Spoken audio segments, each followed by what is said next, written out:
പ്രചാരണത്തിൻ്റെ കൊട്ടിക്കലാശമാവാൻ ഇനി മണിക്കൂറുകൾ മാത്രമാണ് ബാക്കിയുള്ളത്. അവസാനവട്ട പ്രചരണത്തിൻ്റെ നേതൃത്വം നൽകി രമേശ് ചെന്നിത്തല നിലമ്പൂരിൽ തന്നെയുണ്ട്.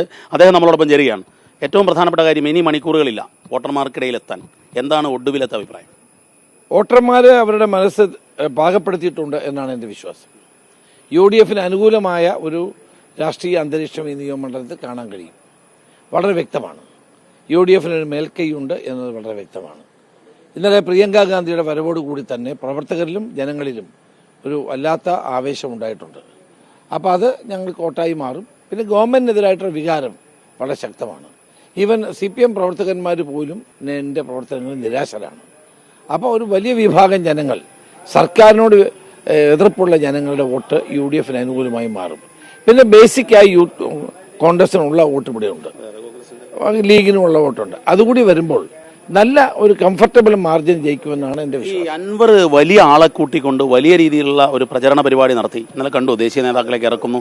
അത് യഥാർത്ഥത്തിൽ ഒരു നമ്മൾ അൻവർ ഘടകമല്ല എന്നൊക്കെ UDF നേതാക്കൾ പറയുമെങ്കിലും അൻവർ ഒരു ഘടകമാണോ മണ്ഡലത്തിൽ? അൻവർ ഈ പറയുന്നത്ര വലിയ ഘടകമാണെന്ന് എനിക്ക് തോന്നുന്നില്ല. പിന്നെ കുറച്ചോട്ട് എന്തായാലും പിടിക്കും.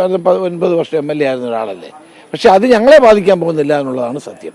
കാരണം ഞങ്ങളുടെ MLA അല്ലായിരുന്നല്ലോ അദ്ദേഹം, അത് ഇടതുപക്ഷത്തിൻ്റെ MLA ആയിരുന്നു. UDF കിട്ടേണ്ടിയിരുന്ന കുറച്ച് വോട്ടുകൾ അൻവറിന് പിടിക്കാൻ സാധിക്കില്ലേ എന്ന് ഞങ്ങൾ വിശ്വസിക്കുന്നില്ല. കാരണം അദ്ദേഹത്തിന് 10 വർഷക്കാലത്തെ ബന്ധം ഇടതുപക്ഷവുമായിട്ടാണ്.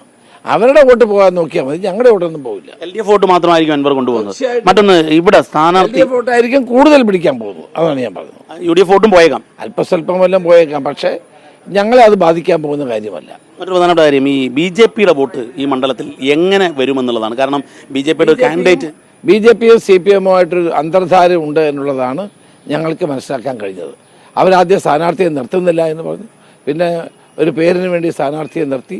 അപ്പോൾ തെരഞ്ഞെടുപ്പ് വോട്ടെണ്ണി കഴിയുമ്പോൾ നമുക്കത് മനസ്സിലാവും BJPയും CPMുമായ ഒരു അന്തർധാരയൊക്കെ സാധ്യതയുണ്ടോ നിലമ്പൂർ? 100% സാധ്യതയുണ്ട്, 100%. അപ്പോൾ ഒരു മാർജിൻ എന്ന് പറയുന്നത് എത്ര വോട്ടിന്റെ വിജയമാണ് UDF പ്രതീക്ഷിക്കുന്നത്? ഞങ്ങൾ 25,000 വോട്ടിന്റെ ഭൂരിപക്ഷം കിട്ടത്തക്ക രാഷ്ട്രീയ അന്തരീക്ഷം ഇവിടെ ഞങ്ങൾക്ക് അനുകൂലമായി ഉണ്ട് എന്നുള്ളതാണ്. പിന്നെ ഞങ്ങളുടെ പ്രവർത്തകന്മാരും മറ്റുള്ളവരും വോട്ട് പിടിച്ച് അതാക്കിയെടുക്കണം, അതിനുവേണ്ടിയുള്ള ശ്രമത്തിലാണ്. Thank you.